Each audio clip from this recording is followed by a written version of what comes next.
All right, we're live. What's up, guys? Welcome back to another episode of the Marcuzzi Show, or should we say the podcast, or honestly, whatever you guys want to call it. The name is an interim name for now. But yeah, we're back for another episode. A lot has happened since we last talked. College hockey has begun. That's fun. There's a lot of Bruins in that, so that's definitely something that if you haven't been keeping an eye on already, you probably should. I highly suggest it, and if you're from New England, you already know how great college hockey is. If you're not, I'm gonna put you on in this episode coming up shortly.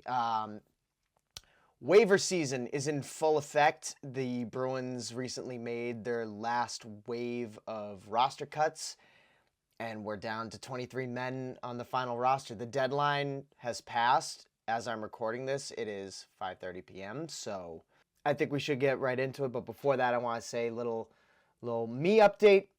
I just want to point out, I recently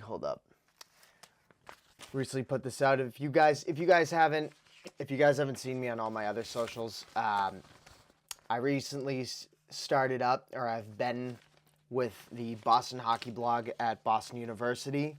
That's where I'm doing my grad school right now, so that's pretty fun. We started covering the men's and women's hockey team. Their season started not too long ago, so we're doing that. We're doing grad school. It's a lot, but it's fun, that's for sure. And that's what I like doing, is having fun. And it's hockey. What better way to, enjoy yourself than watching some hockey and some sports?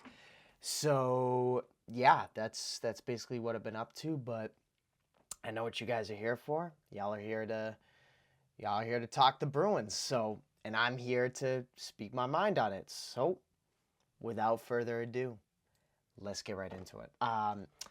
First part of the episode, I wanted to touch on some things that's been going on. We'll call it the In the System segment. So within this In the System segment, I think we should definitely go over some of the notable things that are going on in the NCAA. Now, the Bruins have a lot of NCAA prospects, right? And a lot of their seasons have recently started up. Getting right into the NCAA aspect of things, there was a huge game. I called it the Bruin Bowl, or the Bruins Bowl. Like, there's a lot of college football games that are like, or just like in general, like if it's a big game or it has a nickname, it's called a bowl. So I'll give the context on this. If you didn't know already, the Bruins have 6 of their prospects currently playing for Boston College. Okay, 6 of them, and that is, hold on, I gotta organize my thing real quick based on the team. Andre Gasso, William Moore, James Hagens, Oscar Jelvik, Dean Letourneau, and Christian Kostadinsky. Okay, those are the 6 that play for Boston College. They have 2 prospects who play for Quinnipiac University, the Bobcats, Chris Pelosi and Elliot Groenwald. Okay, where am I going with this? So, BC and Quinnipiac played each other this past weekend. They opened their season against each other, and infamously so, because 7 of those 8 prospects were playing. Kostadinsky for Boston College was scratched. I was like, oh, the Bruin Bowl is happening. So 7 Bruins prospects in total played in a single NCAA game. It's actually insane. So, yeah, and not to mention, a lot of them cooked up on the score sheet. Pelosi had a goal. Andre Gasso, our 7th rounder from a few years ago, had 3 assists. He's also a co-captain at Boston College. And also part of his resume is that he was 2nd on BC in goals last year. He scored 30 points. 15 of those were assists. 15 of them were goals. That's last season. We also know James Hagens had a power play assist to Ryan Comney in that game. James Hagens is the 7th overall pick in last year's draft. The prodigal son fell to us. That was That was pretty cool to see him dropping a sick little dime. Will Moore also registered an assist. Moore is somebody who we took him in the second round of that 2025 draft class. That's pretty good to see on the stat sheet. And even then, it's not that you couldn't miss a prospect because it felt like they were playing on every single shift. There was at least one. They were making plays. Pelosi's goal was like one of those greasy goals where he didn't give up in the net front. James Higgins was in on almost every single play. And no, I wasn't looking for 10 the whole time. I totally was. But aside from that, it was really good to see the season kick off in this way. And, you know, when you look around the NCAA as well, I just want to point it out. We haven't seen Brian Walsh play yet. Cole Spicer recently, who is kind of a gamer, kind of a good goal scorer, transferred to the defending national champion Western Michigan University. I already mentioned Ryan Walsh, but also Will Zellers. Will Zellers, the man who we traded for in the past NHL trade deadline, who tore up the USHL. We haven't seen him play yet. So there are guys who are already performing good in NCAA, in college hockey, and yet there are guys who have yet to even play that we're intrigued to see continue and go off of performances they've had in previous seasons, and guys who we're intrigued to see how they're going to do in the start of their college careers. So there's a lot of intrigue here with the NCAA, and I also want to point out for Miami, Ohio, Kasper Nason, who's a winger from Sweden. In 2 games, he's already got 3 points, a goal and 2 assists. That's pretty good. That's pretty good to see. All in all, I want to kind of bring this together with the storyline of everything, with, you know, the Bruin Bowl, and especially seeing all the players perform well and, you know, kick off their seasons in a good start. 6 of 10, or should I say, 6 out of 10 Bruins prospects in NCAA that have already played have registered a point. I know it's early. That's pretty good. I wanted to kind of touch on this NCAA aspect and say that with the influx of Canadian Hockey League players into the NCAA, and seeing the perception that it's now like the true segue or the popular segue to transition into professional hockey, I think it's really good that you have a bunch of Bruins prospects that are not only excelling at the NCAA level so far, but are also entering into it. You know what I mean? Coming off of many different, or coming from many different parts of hockey, if you will. I think that having this pipeline the way it is now, transitioning into college hockey and getting them ready for that pro-ready style, already with their unique intangibles, you know, I think that will give them a complete game all in all. Like, it's really cool to see. But in general, though, like, James Higgins is what I'm looking out for. James Higgins, Will Zellers. I can't wait to see what those guys do in the coming weeks. It's going to be, all in all, a really fun season of college hockey with all of these Bruins prospects playing in it. I think we're going to find ourselves, especially with the revamped prospect pool, keeping an eye on the lower levels of hockey, especially college hockey, especially Swedish hockey. You know, even I'll point out in other junior leagues in the MHL, Kirill Yemelyanov, our 6th-round pick this past year. He's already up to 9 points in 10 games, 6 goals, by the way, which that's pretty cool. Cole Chandler, 3 points in 5 for Shawinigan in the Q. Vasek Blanar has already. I need to highlight this. I didn't think I would highlight this. I'm highlighting. I must go into this. Vasek Blanar is 18 years old. Our 4th-round pick, 100th overall in 2025. He's been playing for HV71 in the U20 National, which is the Swedish Hockey League's under 20 league, like the junior league, right? In the SHL, though, he's played 2 games. He's now, yes, he's an extra, but I think it should tell you something. It should tell you something. Oh, my camera shook there. It should tell you something about the player that Vasek Blanar is.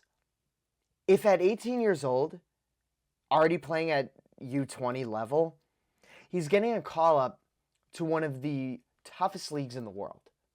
I think that should speak some volume to the potential that player has. You know what I mean? When we first selected him, there wasn't even a photo of the guy. You couldn't find a photo of him. Now, obviously, like there is because of the media coverage me, myself, and other Bruins creators have been giving him. But I just think it should. I know it's like early in the year, but I think it should really speak some volume that in one of the toughest leagues in the world, you're getting a consideration to play in the big boy league, or even just getting a consideration to be in the lineup. That should say something. Blanar has 4 points in 6 games at U20. And if you just watch some of the highlight reel goals he's scoring in U20, it's insane. It's insane. He's an absolute playmaker. It's awesome. Also worth noting for our In the System segment, Cooper Simpson, 7 points in 6 games with Youngstown in the USHL. He deferred his commitment to North Dakota till 2026-27, but I mean, hey, if you're already doing this well in the United States Hockey League, I think his first game was like a 4-point game.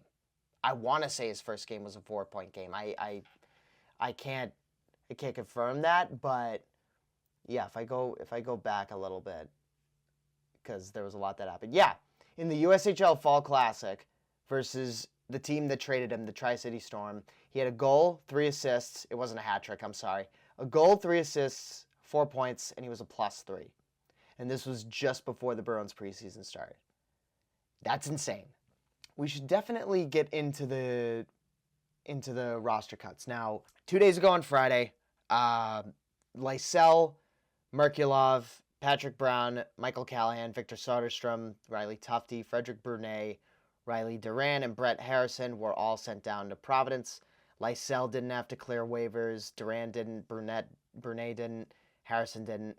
For those who are skeptical about seeing Brunet get sent down, I just want to preface: Brunet is good at he's ahead of the game. We've touched on him before, but if you kept him up, he's not gonna get PT. That's the case for majority of the players within this group. Is like, if you want them to get playing time and for them to stay warm, just in case a player goes down, knock on wood. My desk is wood, don't worry. If you want a player to stay warm and get reps, it would be better for guys like Brunet, for guys like Duran, for guys like Harrison to get those top-line AHL minutes rather than sitting, and waiting for the opportunity at the NHL level. You know what I'm saying? So that's something that I take away as a positive for those guys. Big takeaways from Friday's cuts is Merkulov cleared waivers, sent down. Nobody picked him up, to my surprise. And Fabian Lysell. We'll get into Lysell a little bit, and we'll get into the overall composition of the roster and what it means.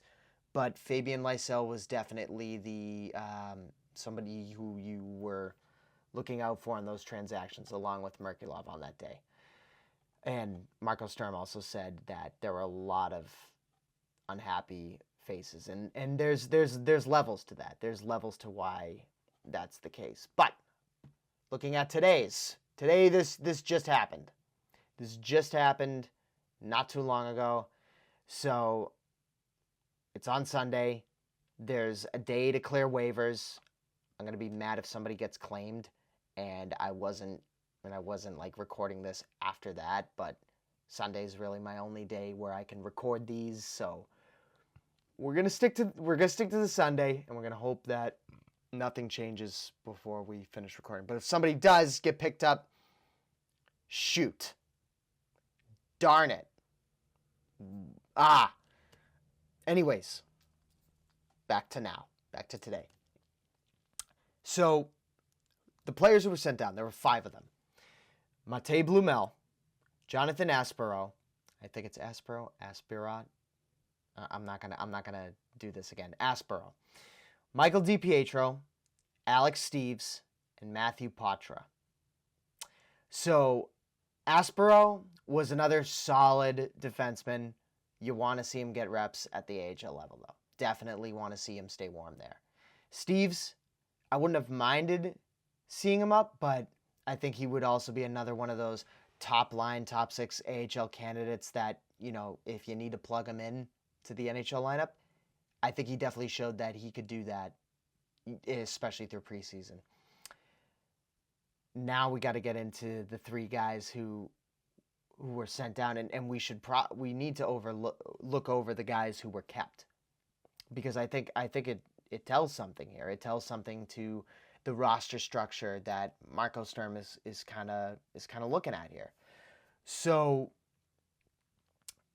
DiPietro getting sent down, we discussed last week on the goaltending and the possibility of them keeping 3. And I remember saying, hey, it's a possibility they could do it. A lot of you brought this up to me, actually. Sorry, my mic is going to be down and up. But Matej Blumel, we were talking about DiPietro. Golly, guys, I am so sorry. DiPietro could have been a guy that you keep up. And we've talked about him before, he has a lot of intrigue. Throughout the league. He was one of the top UFA Group 6 candidates that a lot of teams were looking at and saying, could we potentially sign him? But the Bruins brought him back. They got him on a 2-year deal. I believe it was a one-way contract, I want to say. He would be a UFA by the end of it. So when looking at him, right now he has to clear waivers. Would I be surprised if another NHL team picked him up? No, not at all. Although his preseason started off slow, started off a bit iffy, I think we discussed that. You look at how he rebounded in that game against Philadelphia, went 9 for 9 on those saves. I thought he performed good with that, but I think the case was Swayman was your lock. He was your lock for number 1. The real case here is that Korpisalo just shined. He shined throughout preseason. In the two games he had, he proved why he was the backup goalie. He shut down, in my opinion, any sort of question that he wasn't this team's backup. In 2 games, .931 save percentage, .246 goals against average. DiPietro, .833 save percentage, .533 goals against average. And I know in that first game, we've already mentioned it, the first game for DiPietro, the team was adjusting to that new Marco Sturm system, and he was on the bad end of a lot of 2-on-1s, odd man rushes, saves that probably weren't going to be made. And that was throughout the preseason. I thought DiPietro was solid in moments where he could be. And I say where he could be because some of the goals that went in when he was in the crease, they just didn't look savable. Nonetheless, your more experienced backup goaltender, I respect the Korpisalo choice. Would I have kept 3 goaltenders up? Would I have done that? I don't know. Would you guys have done that? Would you have liked 3 goaltenders, and you take away a spot from a skater? Because now you have to think, if DiPietro gets claimed by another team, you also have to think that if he gets sent up and down between teams, he would have to clear waivers. So, the Bruins could always scoop him back up if that's the case. I think. I'm just going to say I think in that situation. But would you have kept him up? Would you have extended that into the season if it was you? If DiPietro does get claimed, Luke Kavalin and Simon Zajac will be the Providence Bruins goaltenders. We know DiPietro can dominate at the AHL level. He was an all-star last year. But aside from that, Swayman proved that he's been working at it, that he's on his A game heading into this year.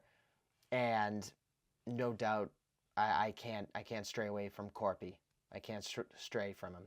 He's showing me that he deserves that backup spot, and he's proved so far he deserves to get a look at some more games, which I think in turn would help Jeremy Swayman's workload. So there's that on the goaltending.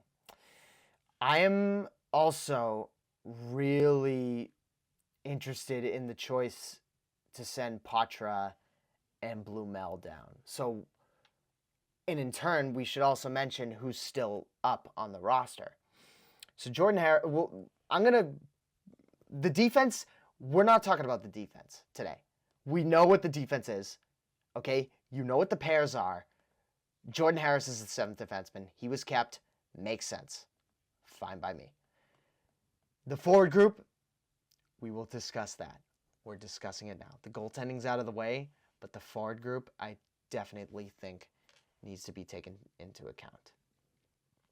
Now, a lot of you, when Matej Blumel came into the fold, we thought this guy was going to be our savior. The hype was on him about the stats.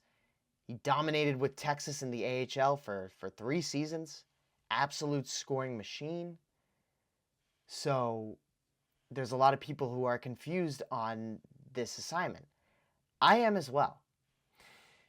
Now, yes, no player is going to adjust from AHL to NHL right away. But when you look at the past pedigree, what Blumel was able to do in this preseason, he scored. He broke the threshold there.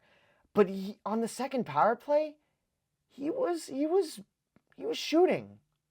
I don't think he scored on the power play, but he was very active in shooting. Sturm compared him to Draisaitl at one point. I just don't understand, and maybe it was just the overhype of the media on him, but when you look at a guy who has that kind of scoring touch, you know what I mean, and someone who signed on for the opportunity to have a likely chance to play NHL minutes and contribute at the NHL level, and then you still send him down. It doesn't surprise me that when Marco Sturm stood up at that press conference and he said a lot of guys aren't happy, he's definitely one of those guys. I mean, I would pool him in that group of guys who are extremely unhappy with DiPietro, with Lysell, with Merkulov. Like, those guys are borderline just right there into getting an NHL spot, in my opinion. And it surprised me to see him on the list of players who are being sent down right now. So that's just my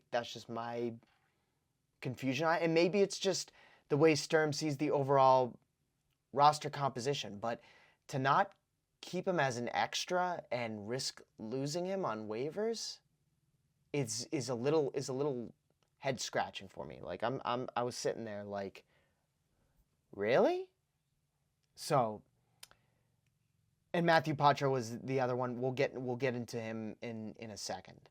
So, the 2 guys kept up, the forwards who were kept up, were Johnny Beecher and Jeffrey VL.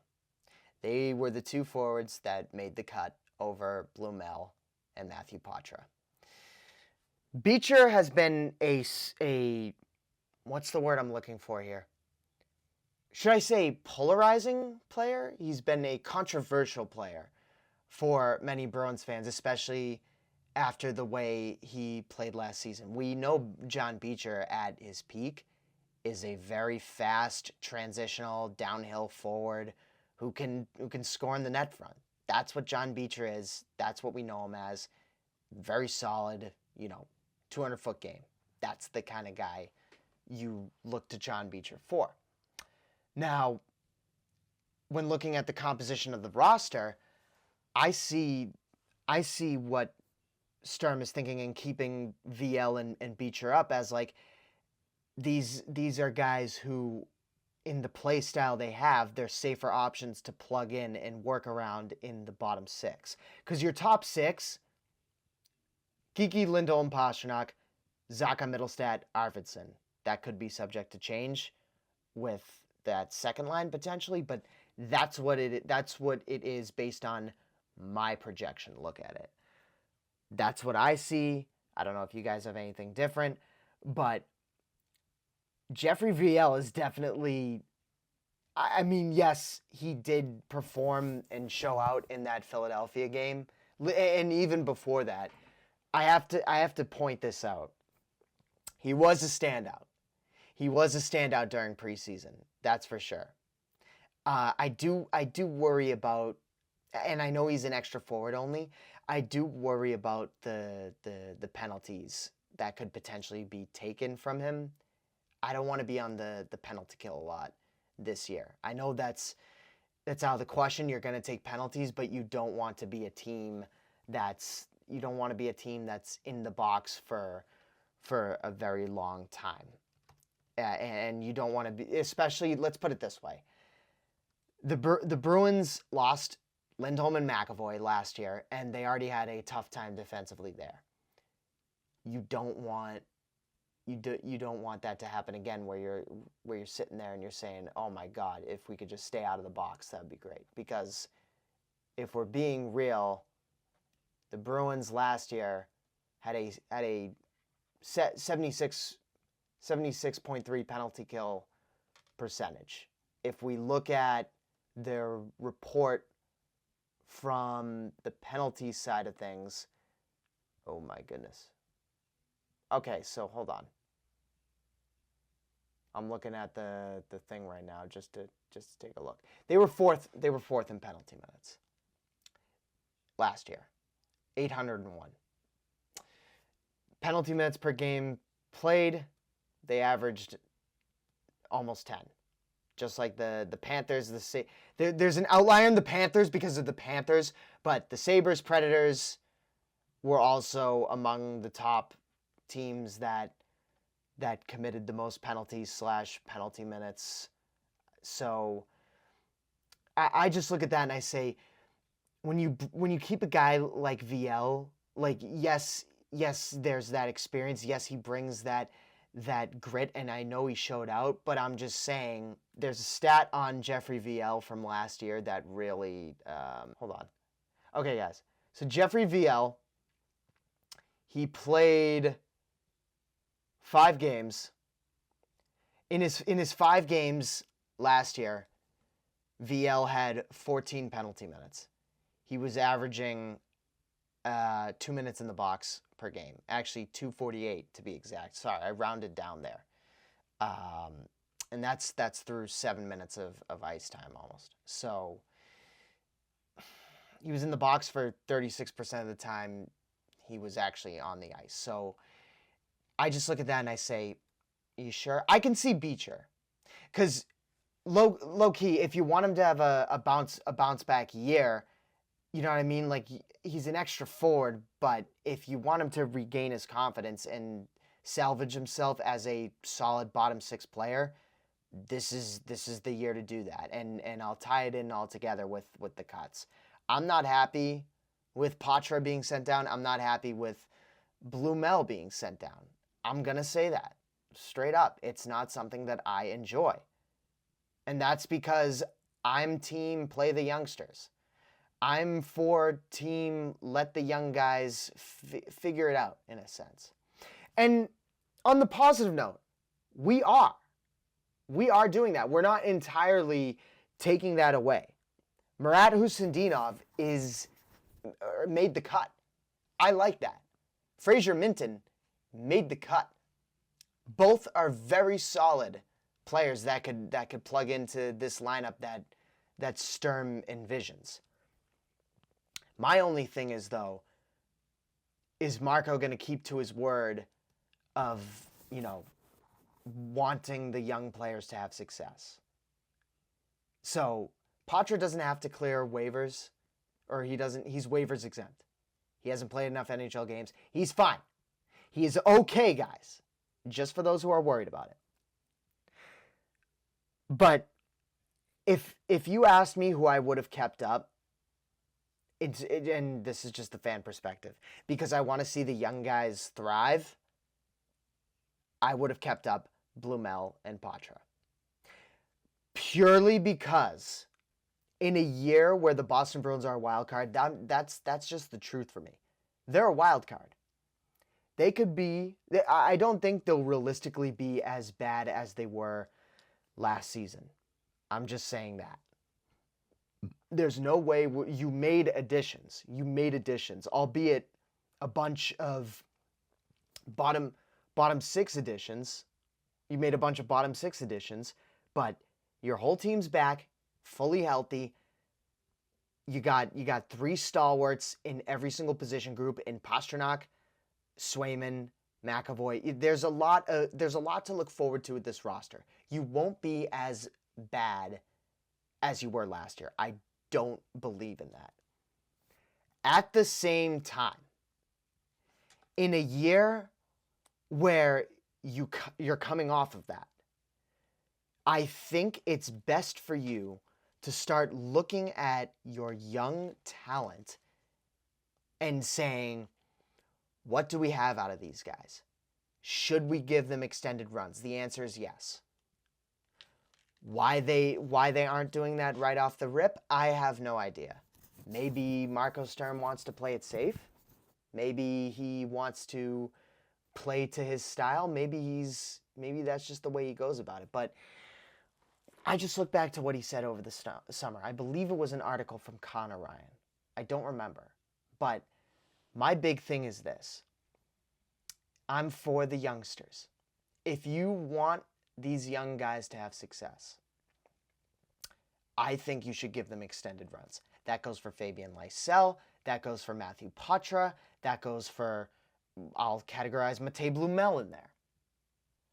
These players have offensive attributes and offensive skill sets that can't be denied. I'll plug Fraser Minton in there. I'll plug Hustendinov in there. I'll even say Georgi Merkulov. Amazing playmaker. I have no idea how he wasn't claimed off waivers. So, I just look at what those players can do. What better way to let them learn and also to say there's a ton of veterans on this team.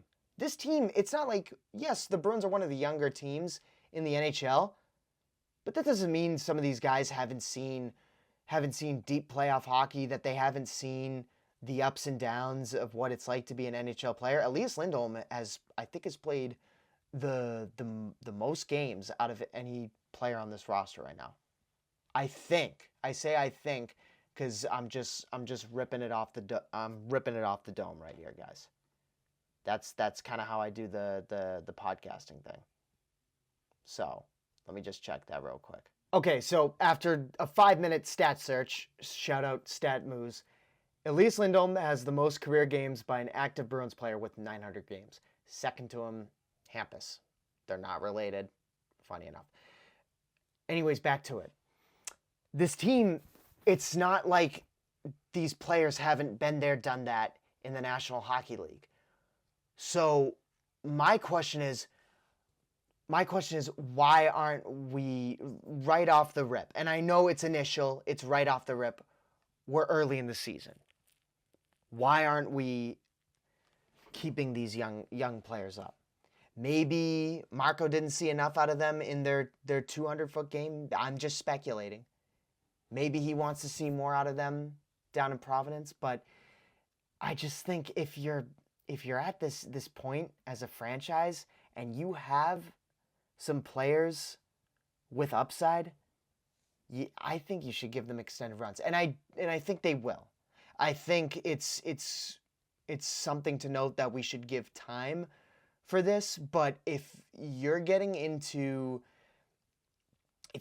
November, December, and the team's not really actively pushing for a playoff spot, or they're not performing the way you would expect, I feel like a plug-in with a young, dynamic, offensive center, winger, like a Matthew Poitras, like a Fabian Lysell. I'm still on the Fabian Lysell train that I think the guy should get an extended run of at least like 30 to 40 games, because last year he only got 12. I stand by that. I stand by it. I feel the same way for Poitras. And even then, looking at how Matej Blumel was working on that second power play, I want to see more of that. I want to see more of that. I should see more of that. That's the way I think this Bruins season should go. Do I think it's going to be?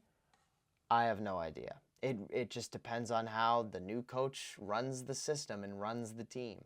So we'll see how that all comes into fruition. I mean, we've seen young players break into this roster. Most recently, I'll say the best example of that has been Mason Lohrei. Mason Lohrei, yes, he led the league last year with a -43 and plus-minus, but in rating, but nonetheless, look at where he is now. He's probably got the best offensive skill set out of any of our defensemen if you take away Hampus Lindholm. Like, he's very creative on the blue line. So you reward that, but you also say, okay, you play with Charlie McAvoy. Learn this side of the game. It's basically like a built-in coach as your partner. The same could be said for Fraser Minton when he was with Mikey Eyssimont and Tanner Jeannot in that final preseason game. So why can't we say the same for any of the other young guys? So we went over some of the roster cuts and how the team's going to look.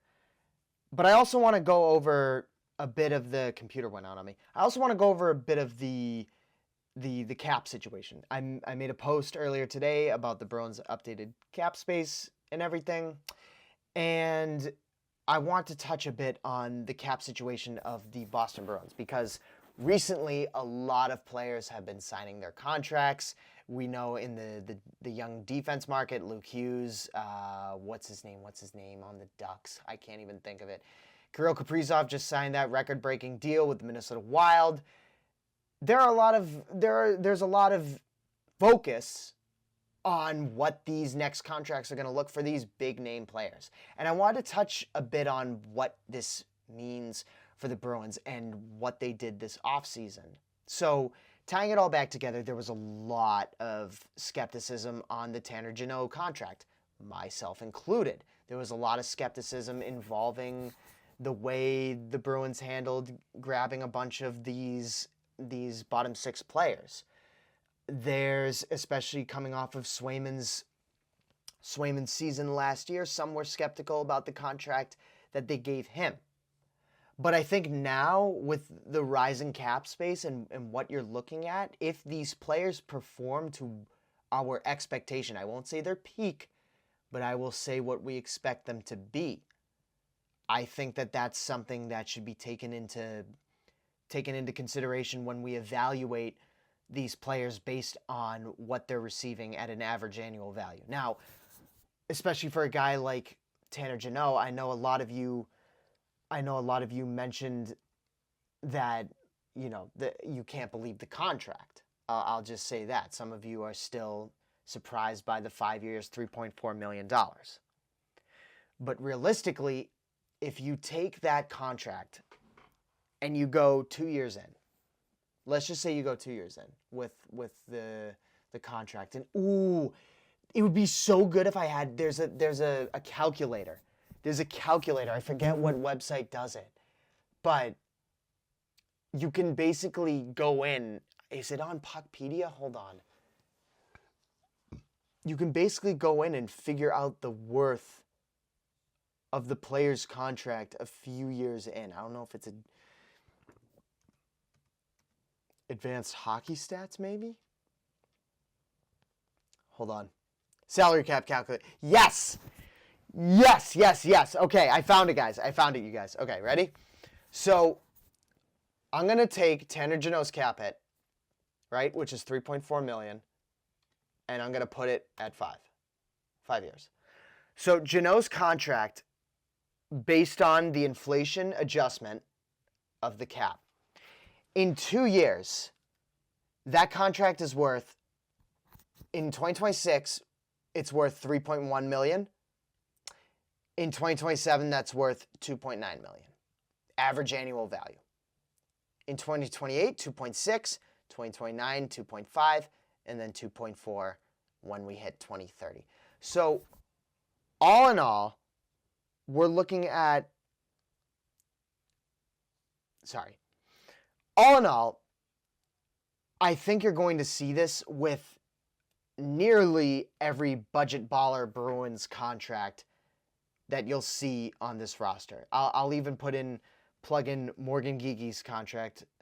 For those, it was 5.5 by 6. Geeky in 2030, compared to today's contract, would be making 3.9. It equates to a $3.9 million contract. So, and you want to root for the NHL to make more money, not just for the sake of, the publicity and the growth of the league overall, because the league is growing. The Bruins are worth like $3 billion. It's insane. But overall, when you look at, I'll even plug in Elias Lindholm's contract, because just for you guys I should make this a post. What am I thinking? When you sit down, your mind gets to settle in. You'd be surprised what you're able to do.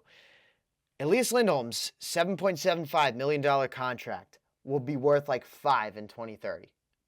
So I want you guys to look at the trend of players as they sign contracts, as they ask for more, because the top players in the league are going to be making $20 million as they become free agents. Guys, David Pastrnak has 5 years left on his deal, and he's making 11.25. What does that tell you? What does that tell you, realistically? Charlie McAvoy is making 9.5, and he's halfway through his deal. What does that tell you? Zadorov's deal, $5 million for the next 4 years. After this year, of course. What does that tell you? So I look at the state of the Bruins now and the rising cap, the rising cap hit. And I can't help but think if these players perform to our expectations of what we expect them to do, like we expect, for example, we know Pasternak's an 100-point player. We expect Charlie McAvoy to be one of the best two-way defensemen in the league. We expect Jeremy Swayman to be one of the best goaltenders in the league. So as the cap goes up and we see these goaltenders, these defensemen, these wingers, these forwards make the money that they do and sign the contracts that they do, I think we're going to look at the Bruins, some of these Bruins contracts, a lot differently in the next 2 years.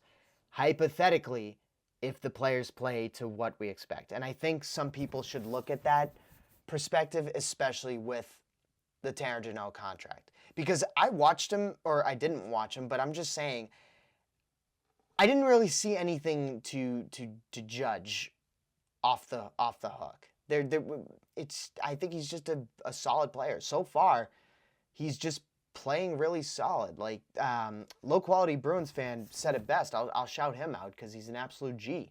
He watches the games like he watches them. And when I listen to him, it's exactly it's what he said that clicked in my head. Oh my God, he's right. You didn't notice Tanner Jeannot because he was just doing all the right things. And I hope he can continue to do the right things and in the locker room, establish himself as one of those locker room guys. That's kind of what you need in this stage of the team. So overall, I think you guys should look at how the cap is inflating, especially with Kaprizov's deal and those defenseman deals. And you should look at some of the guys on this roster, and you should say, how much is that going to look like in the coming days? And we all want the guys to get paid, but I'm saying relative to the league.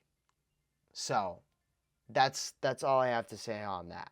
To end it off, I don't really know what's to be expected before opening night puck drop, but that's what we have for the roster cuts. We'll see which players make it through waivers by tomorrow, and that'll either change some things or keep them the same. But regardless, this is the roster that we have heading into game 1 of the season. So let me know you guys' overall thoughts on how I conducted this episode. Any topics you think I missed out on, I could have touched upon. I was really adamant on talking about the cap space stuff too, but yeah. Any comments, thoughts, ways I can make this better? I'd love to hear them. I hope you guys appreciate me taking the time to do this, and yeah, I had a blast doing it. So I'm gonna end it off here and get back to some homework. But yeah, this has been the Marcucci Show, episode 2. We will see you guys in the next one. Bye bye.